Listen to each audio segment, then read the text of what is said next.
Today I'm going to explain an American thriller fantasy movie Cold Skin released in the year 2017.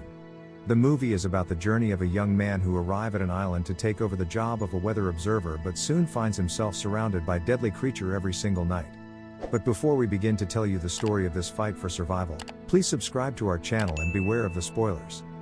In 1914, a young Englishman travels to a remote island in the South Atlantic to work for 1 year as a weather observer. He has been on a boat for almost 67 days. On the last day of the trip, while having a smoke, the captain asks him what he's running away from. But the Englishman doesn't reply. They make it to the island, and the whole crew helps the Englishman take his things to the cabin where he'll be staying. He notices there are no birds around, and the captain points out there is no weather official welcoming them either. They enter the cabin, which looks as it's been abandoned for a long time, and that makes the captain contemplate that maybe the area isn't safe. He doesn't think the Englishman should stay, but the man refuses. He is staying. Even if it isn't part of his job, the captain helps the Englishman investigate the area. On their way to a lighthouse, they've seen from afar, they find a fountain and on it, a message written on the rocks: "Gruner owns this fountain." The captain sends his crew back to the boat and continues with the Englishman alone. A moment later, they make it to the lighthouse, which is rudimentarily fortified. When nobody answers their knocking and calls, they break in by forcing the door open. And as they go upstairs, they find an old man sleeping. This is Gruner, who whispers something about going back to the water before getting off the bed. When the captain asks him about the previous weather observer, Elder Vigeland, who he should be taking back with him, Gruner says he died of typhus. That one day he just left, and he never saw him again. Since Gruner isn't helpful, the two men leave. The Englishman still wants to stay, so before returning to his boat, the captain tries to gift him his gun. The Englishman turns it down and after saying his goodbyes. Then he goes to his cabin and clean the area. He then set up its weather equipment. In the desk drawer, he finds a journal left by the predecessor, so he decides to read it by the fire. The first few pages are normal, the usual notes about the plant and animal life on the island, also a photograph of a woman in a wedding dress. But the back says Mrs. Vigeland and love, love, love, which makes her his predecessor's wife. But soon things turn weird. There are notes and drawings of strange sea creatures that attack humans plus an ominous remark: "Darwin was wrong." The next day, while doing his weather readings on the beach, the Englishman finds circles of rocks filled with shells on the sand, the shapes too exact to be the accidental work of the elements. Later at night, while having dinner in the cabin, he hears some strange noises outside the house, growls and hits to the wood wall. He's slowly approaching the door when suddenly, a monster's paw appears under it. It matches the drawings he saw on the journals. Hearing more of them climbing all over the house, he rushes into the basement and closes the door behind him. He spies what's going on above through a hole in the wood, and when he notices a creature looking at him through the same means, he stabs it with a knife he manages to stick through the hole. They're still out there, though, so the Englishman decides to tie the door handle to the stairs and spends the night in the basement. He comes out the next morning, noticing the blood on the house floor and the strange footprints on the sand. He rushes to the lighthouse but is unable to open the door this time. After calling for Gruner a couple of times, the old guy finally opens a window and throws water at him, refusing to allow the Englishman to enter. When he asks, he tells him he should have stayed on the boat. Moments later, the Englishman is getting the house ready for the night. He seals all windows and surrounds the cabin with a circle of wood and books that he covers with lamp oil. Once he goes inside, he also closes the door and loads a rifle. The creatures arrive soon after that. And creatures jump on the windows and door, slowly destroying the reinforcements placed there earlier. The Englishman manages to shoot a few at first, but there are too many of them. So, he lights a torch with a lamp and throws it on the wood and paper circle. He put around the house, starting a fire that scares the monsters away, but he can't control. The cabin catches on fire as well, so the man has no choice to leave the place, burning his hand in the process. He spends the night behind beach rocks and under a rain that begins falling when he gets there. He returns to the cabin the following morning, finding it destroyed. After grabbing a handkerchief to wrap his wounded hand with, he takes the rifle and sneaks around to follow Gruner to the fountain. When he's about to shoot him, he's jumped on by one of those sea creatures that happens to be a female wearing a sweater. He pushes her off and points at her with his rifle, but Gruner finds them then and points at the Englishman in return. He doesn't give up, though. He makes Gruner put his weapon down by threatening the creature. Gruner asks him what he wants. The Englishman says it's obvious. So, Gruner finally agrees to let him stay with him in the lighthouse after the Englishman tells him all the kinds of supplies he must share and explains that the creature is harmless. He proves this by calling her over as if she was a dog, and she indeed does obey. Before leaving for the cabin, Gruner decides to name the Englishman friend. When they teach their cabin, they proceed to grab as many provisions as possible. Friend tells Gruner that he thinks the previous weatherman didn't die of typhus, he was left alone in the house and the creatures took him. He thinks that should count as a crime under Gruner's belt, but Gruner doesn't confirm or deny it. He just tells him they need to go, nighttime is approaching. Some days later, we find Friend sleeping inside the lighthouse. Only to be woken up by the creature licking his burned hand. Her saliva has healing properties. Gruner enters the lighthouse then and tells him he's been sleeping for around 2 days. Friend even wetted his pants. They go upstairs and while counting the bullets under their disposal, they talk about the creature. Gruner can't truly talk to her, just order her around.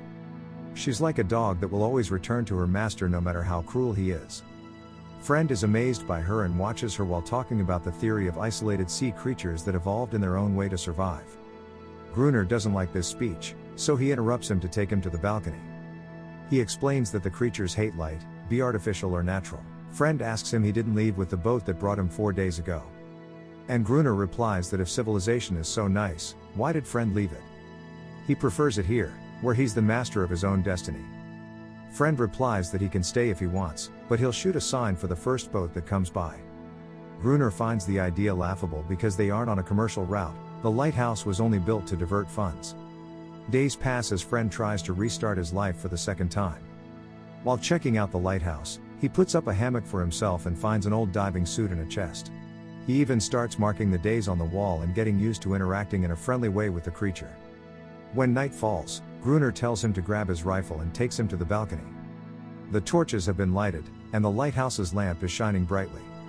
Armed from head to toes, Gruner explains to Friend the creatures are coming. And how to attack. It is important to only shoot when they come close. And taking down only a couple of them is enough because then they'll eat each other. Their own creature is on the balcony above them, making loud sounds. And Friend wonders if they aren't being attacked because they want to rescue her. When the monsters finally come, Gruner quickly starts attacking them, but fear gets the best out of Friend and he steps back inside before passing out. The next morning, Friend is woken up by an angry Gruner, who tells him he won't accept any dead weight living with him no matter how much food and alcohol he brings. He sends him out to fetch water, and Friend does exactly as asked. But when he returns to the lighthouse, he discovers Gruner has been sleeping with the creature. Later at night, Gruner gives Friend a last chance. He takes him out to the balcony again, but this time, when the creatures come, he is the one to step back inside. He closes the door and locks Friend outside, leaving him to defend himself. The next morning, he opens the door again and finds Friend covered in blood but alive and victorious. Both men settle on daily routine then. Each day, Friend does menial tasks to earn his stay in the lighthouse. At night, they defend themselves against creature attacks. Friend remembers why he came to the island, to find peace in nothingness. But instead, he's found hell. He wonders why the creatures don't attack every night. In fact, 2 entire weeks pass without any sight of them. On his daily searches for wood, he's also started to pick up whale bones for carving. Friend can't understand how Gruner can attack these creatures so often. And sleep with one of them at the same time, the touch of her cold skin should be unsettling. But he also finds himself befriending the creature and even naming her, he calls her Anaris. One night, the 2 men get so engrossed in a chess game that they forget to turn on the lights. They're almost overpowered by the creatures when they attack. But they barely manage to survive by locking themselves in the lighthouse, although Gruner's leg gets hurt in the process. The next morning, Anaris heals the wound. Friend points out they won't be able to survive for much longer, since they're running out of ammunition before he leaves for the beach. There he finds a necklace on the sand and right afterward, he sees a boat in the distance. He runs inside the lighthouse and comes back with a flare gun in hand, but Gruner doesn't allow him to shoot him. He says he can protect himself, he has what he wants, and he doesn't want more people on the island. Since he's jumped on Friend to stop him, Anaris comes and growls at him to make him leave Friend alone. Some days later, Friend overhears how Gruner yells at and hits Anaris, who suddenly rushes out of the lighthouse. Friend follows her outside and after leaving his rifle against a rock, gently approaches her to show her the boat he's carved out of whale bone. Anaris recognizes the shape and takes him to a hidden spot on the beach where an abandoned boat lays on the sand. He returns to the lighthouse and tells Gruner about it. But he already knew. He didn't tell Friend because it would be pointless. If he left on the boat, he would die of starvation or to a creature attack. When questioned about the boat's origins, Gruner says it had been used by a Portuguese man that escaped a shipwreck and was killed by the monsters. That ship was trafficking dynamite, which Gruner believes to be waterlogged. Friend takes him inside and shows him the diving suit he had found. He thinks he can use it to find the sunk dynamite which could help them exterminate the creatures. Gruner refuses because he thinks this mission has no return. The following day, Friend decides to work on fixing the boat anyway. But he becomes distracted when he hears Anaris sing in the fountain. Friend takes off his shirt and joins her in the water, and all this is seen by Gruner, who gets jealous. Later, back in the lighthouse, Gruner throws the diving suit at Friend and tells him he's changed his mind, an obvious plan to get rid of Friend and have Anaris for himself. They get on the boat and reach the area of the shipwreck. Friend puts on the diving suit and goes deep underwater, where he finds the boxes of dynamite that he connects to a rope. Gruner pulls up onto the boat. While working on this, two child creatures swim near him and knock him to the ground. Slowly running out of air, Friend pulls at the cord 3 times, which is the sign that asks for help, but Gruner ignores it on purpose. So, Friend has no other choice but to get out of the diving suit and swim up back onto the boat. Once they're back in the lighthouse, they open the dynamite boxes. One has been waterlogged as suspected, but the others are fine. They bury them in 2 lines outside the house, one very near the walls. Winter arrives, snow starts falling. A week passes without creature attacks. One morning, Friend discovers Gruner had spent the night on the balcony with his hand on the dynamite detonator, almost freezing himself to death.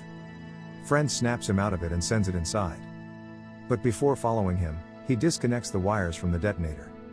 Another 3 weeks pass without monster attacks.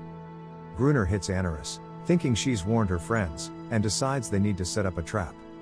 That night, Friend stays by the open door surrounded by lamps and Gruner takes Anaris up to the balcony to oblige her to sing. When the wind accidentally blows out some of the lamps by the door, the creatures take the chance to enter the lighthouse and attack. While Friend makes his way upstairs, shooting them, Gruner tries to detonate the dynamite to no avail. So he has to defend himself the best, until Friend gets there to reconnect the wires to the detonator. When he's done, the lever is pulled and the farthest line of dynamite explodes, effectively destroying most of the creatures. Excited by this, Gruner pulls the lever again, going Friend's warnings, and sets the closest line of dynamite off, knocking out both. In the morning, they go out to see the damage.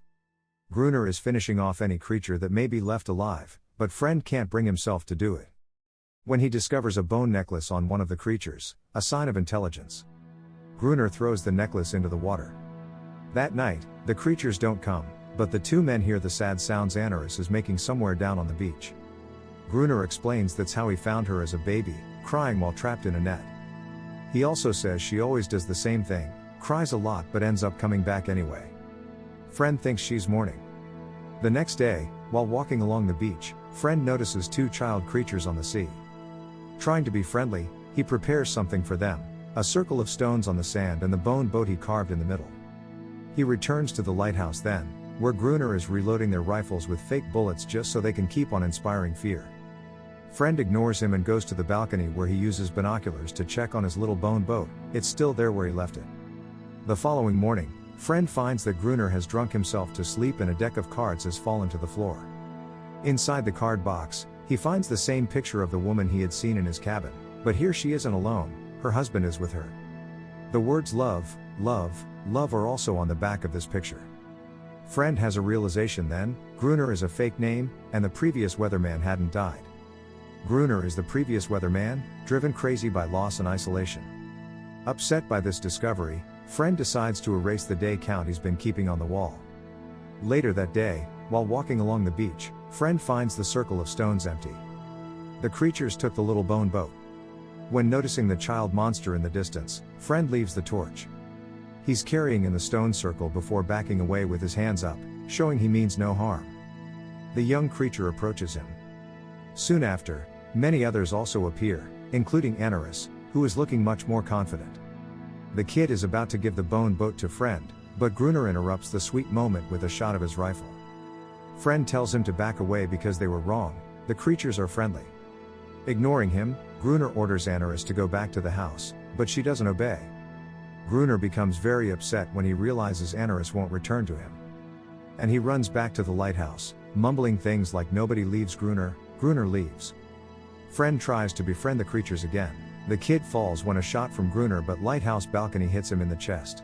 All the creatures run back into the water, including Anaris, who only stays back one more second to share a look with Friend. Enraged, Friend returns to the lighthouse and attacks Gruner, but Gruner gains the upper hand. When he's about to hit him with an axe, Friend uses his real name and tells him Elder Vigeland is not a murderer. Struck by these words, Gruner repeats love, love, love before opening the door and leaving the house, giving himself up to the creatures. Friend sees them attack him and closes the door, knowing by the noises he's lost Gruner and he's now alone. Time passes, and we see 3 officers inside the lighthouse trying to awaken Friend, who is sleeping on Gruner's old bed. They're here to replace Friend with the new weatherman. And they think Friend is Gruner, but Friend doesn't correct them. In fact, he tells them the weatherman died of typhus. The officer in charge scolds him and informs him that they are at war. While Friend goes out to the balcony, where he sees many ships in the distance. Anaris is then shown running along the beach before jumping back into the water. Here the movie ends. Overall, Cold Skin is a great movie to watch with an amazing storyline, so make sure to check it out. To watch many more exciting recaps like this, don't forget to subscribe and like this video. Let us know in the comments section about the next favorite movie that you would like us to recap. Thanks again for watching and stay safe and healthy.